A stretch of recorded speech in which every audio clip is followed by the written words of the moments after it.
Ji Assalamu alaikum, dear sisters, dear listeners and viewers. Today's topic is on family life. And today we will be discussing the blame game. Usually we try and blame our parents for things that haven't worked out for us. And there's generations that are lost in that syndrome.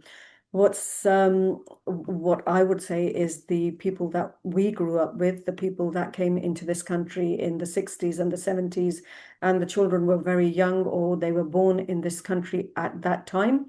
Their parents came with dreams, they came with aspirations, they came with their children, they came to build their lives. They came because they wanted something better for the next generation. They left behind all the people they loved, their brothers, their sisters, their land, their property, and all that they had already built, even their own souls, a part of them, they left those behind. So they came here thinking, right, okay, we're gonna earn, we're gonna have a good amount of treasures, and we're gonna go back and we're gonna live happily ever after. That was the mindset at the time, that we're gonna go back and we're gonna live there happily ever after. Now, what happened is as they went along, they still held on to those dreams, but the children, they went to school, they went to work, they associated and socialized with other communities, and their lifestyle wasn't going to be like their parents' lifestyle. So their parents' dreams, perhaps you could say, were shattered, or they didn't actually materialize. So the parents felt they had the victim mentality that I've done all this for you, but you've done nothing for me. And the child has the mentality, well, actually, I've done nothing, I'm only living my life. What is it that is expected of me? So it's just a number of things that happened, and then in one opinion, it's gone wrong. In the other opinion, it hasn't gone wrong. It is life. Now, let's introduce our co-host, Sister Zahra.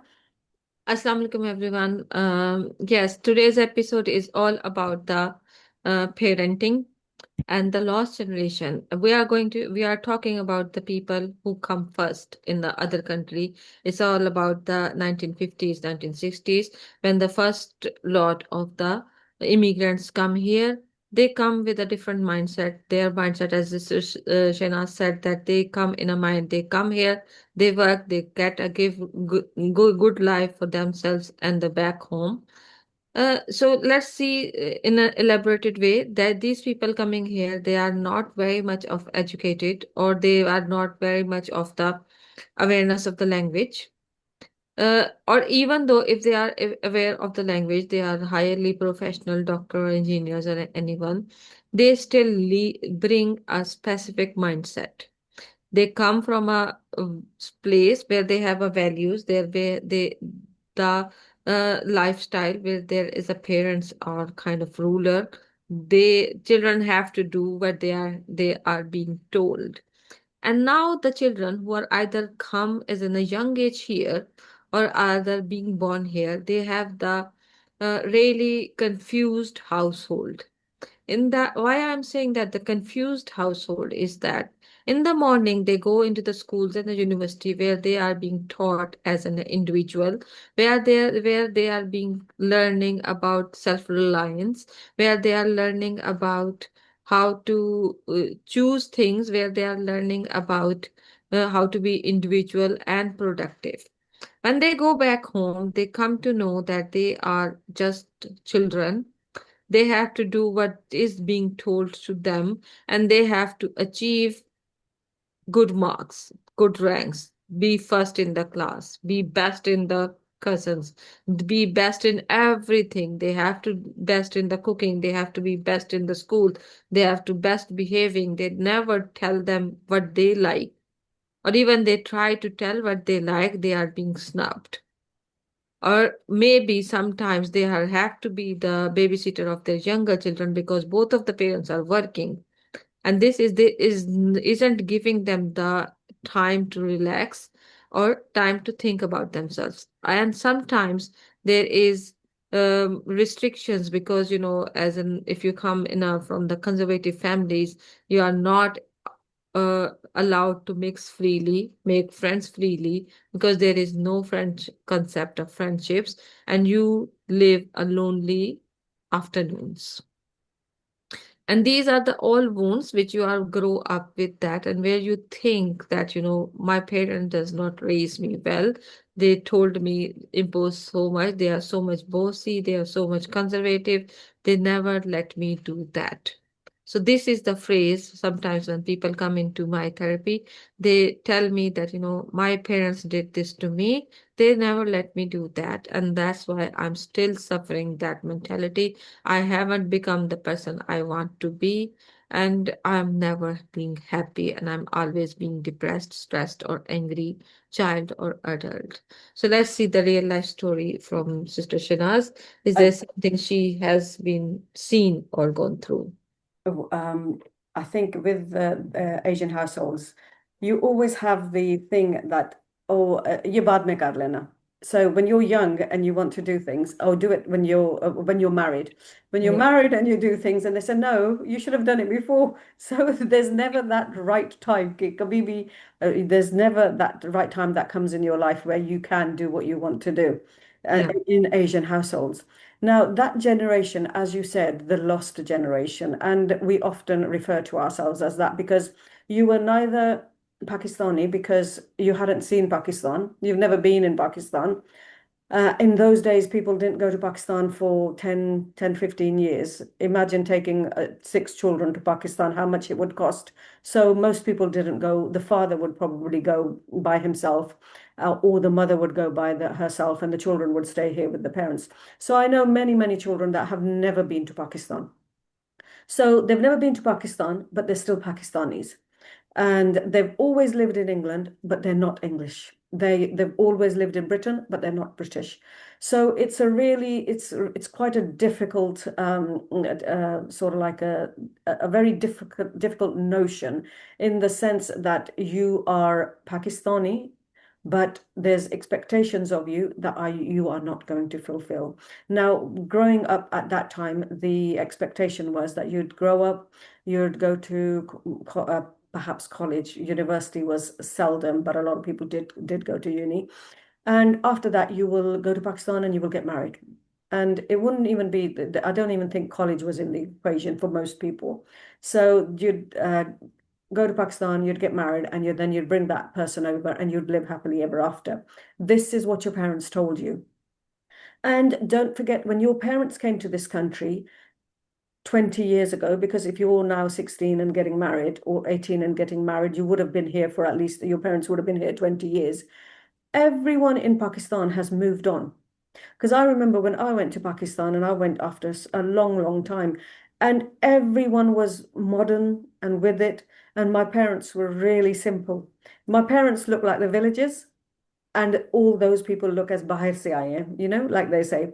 Their mindset was different.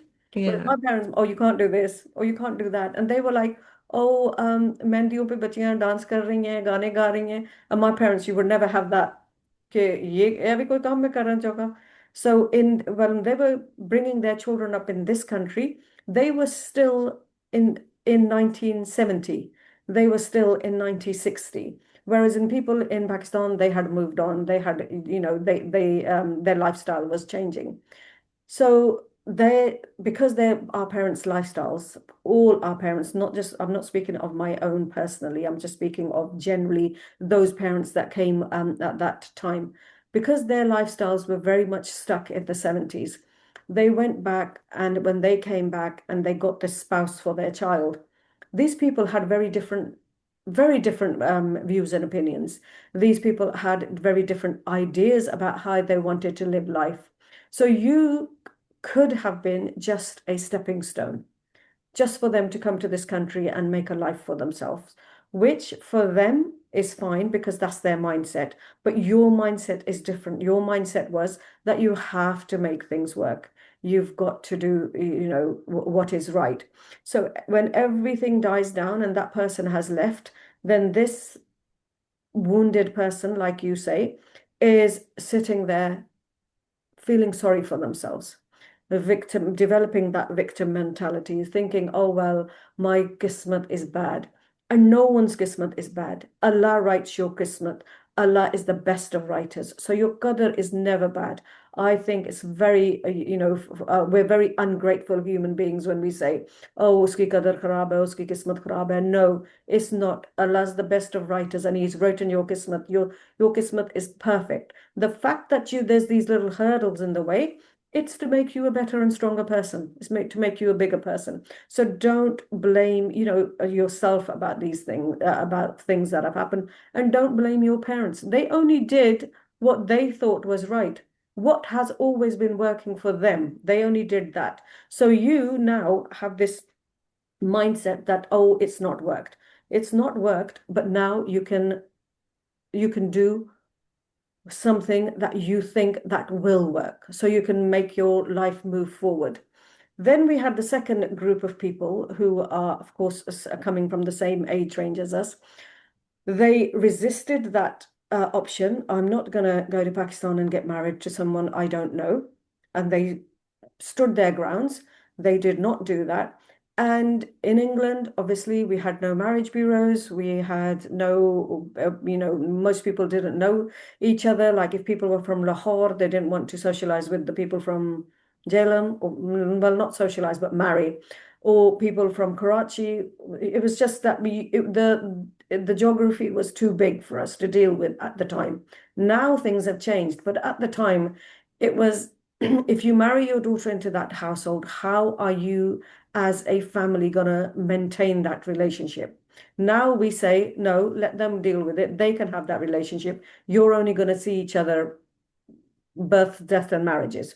But in those days, it wasn't like that. It was that you had to literally be living in each other's pockets if you wanted a good relationship. So those sisters or brothers, they never actually got married. So now of course, they did work, they did do things for themselves, but they too were stuck in that era. So then they too now, it's like, oh, well, this didn't happen for me. Look, it didn't work out. It didn't work out. If it didn't work out at the time, now things are different. Now you are a grown person, you are an adult, you've got experience behind you, you've got life behind you. You can still move forward. It doesn't have to be in the sense that it was in the 70s or in the 80s. It can be different. It can be your life can be a positive experience for you in a different way. It doesn't have to be in the conventional way. So make your life a positive experience for you and don't dwell on things that went wrong, because our parents didn't do things to us in the with the thought that, oh, we're going to do this and it's going to go wrong. They did it because they thought it will work out and our child will be happy and our child will be secure and we will be happy and we will be secure with this relationship, whatever relationship they had left behind that tie. So instead of blaming and then just sitting there and not moving forward and then just thinking that, oh, it's you're unlucky and nothing ever works for you, make things work for you. Move forward in life. You are now, your parents are probably not with you now, and they're not stopping you from doing anything. They're not stopping you from moving forward. So why are you not moving forward? Amazing, amazing the way you put it, Sister Shanaz. That's what I am saying right now. That think first thing you think about that your parent does not plan to deprive you from something, because they come with an idea that they give you a beautiful and a life where there are lots of opportunities, and whatever they have done, whatever the system of their house is, that do believe that they did their best of their resources, they did the best of their knowledge, they did the best of their what they can think they can give you. But if still you feel that in a way that where you find that I suffer this because of this, my parents did this, and I'm suffering for because of it, and it's wounded me and it's hurting me still, and I can't move on and I can't start new life. I will tell you, that might be the difficult. that might not be that easy, that you might not be that strong to do everything you are thinking. And that is why, the world is so different now. There are lots of resources and there are lots of support is available. At that time, when you are younger, when you are struggling with that, you are not able to communicate, you are not clear about what you are feeling, you are not clear about your irrational thoughts, you are not clear about your unconscious patterns, you are not clear about what is impacting you, you are still not clear that how you move forward. And that is why that therapeutic life coaching or psychological therapy is not always that you have mental health problems. It is sometimes you are being stuck because of some triggers, some events in your life which you lived by now. You can't move forward, but you can always move forward. There is always a light. And why and how that light come out, when you take out all the things which is making you stuck, you can clear your mind. And which we say that, forgive your parents. They are not able to provide you the best life which you imagine must be given to you, because they are torn between two kind of ideology, the ideology they come with, the lifestyle they come with, the mindset they come with. And while they are thinking they will go back and they will be the the package, the gift package, the set of the ideologies they bring, that ideology even is not fitting back home. Because as Sister Shana said, there, people move on, people evolve, people become different, and the events may change people. And the people who come from the other country, they are still stuck into the certain kind of mindset if they does not evolve yourself. And these parents who come into their in the 1960s, 1970s, or so on, they does not have chance to evolve, because at that time there is no media, there is no television, there is a language barrier, there is a less people of the community where they can grow, there is a more of that mindset that we are going to meet only people, either they are our relatives or our from our city. They are not accepting in a broader way that the Muslims, they are all Muslims. So the if there are other Muslims in the neighborhood, they don't know how to communicate them, because they might be speaking Urdu, Punjabi, Sindhi, Pashto, and the English is the second language which is not clear. The other person might be speaking Arabic or Egyptian or Morocco's or something, like even the French or any other language. You does not know how to communicate, and there is a lots of gap of communication which come into your life, and there is a lots of gap into the set of values which change back home. It isn't change here, and you are living not the dual life but the triple life, with the victim mindset, with the blame games. But now today you are being aware of lots of things. Work onto yourself. Just it might not be changed the last 30 years of your life, but constantly working with some therapeutic relationship, you can not erase everything, but you might find some new ways to cope, and you might find how to move on, and you might create the life you want to live, and you might able to reparent yourself, because you know what your parents can't do for you, but now you can do it for yourself. So Mhm. yes, Sister Shanaz, what's the last words from you? Well, I think instead of just saying that my parents didn't do anything right for me, or they were backwards, or they were from Pakistan and they didn't know what was going on, instead of thinking the negatives about them, think of how strong your parents really were. Yeah. That they came to this country as a young couple. So, young couple, a husband and wife, both probably not educated, both not having English as a second language. And they've got young children with them as well, two, three. Some people had more. So, if they've got very small children and then coming to a country, they know nothing about this country. Maybe the man's been in this country in the past, the father's been in the country in the past, and then gone back and brought the family, and they don't know the language, they don't know where they're going to live, they don't know if they're going to be able to buy a house, and they are really, really strong, and they have got up and come, they've got the get up and go. Whereas with us, tell us to go somewhere else. We live in Reading, tell us to go to another town, so like 2 hours away. Would we do that? We wouldn't do that. We have the language, we have the money, we have the capacity, we have everything. Would we do that? We wouldn't, because we just think, what's the point? We're quite comfortable here, let's stay. If your parents had thought, oh, we're quite comfortable in Pakistan, let's stay, then you wouldn't have these opportunities that you have now. So don't think, oh, don't blame them for everything that has happened.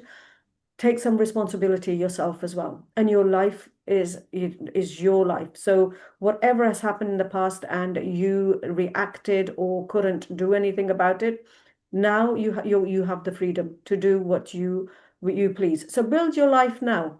It's never too late. You're alive. You can do things how you want them. You can build your life how you want to build it.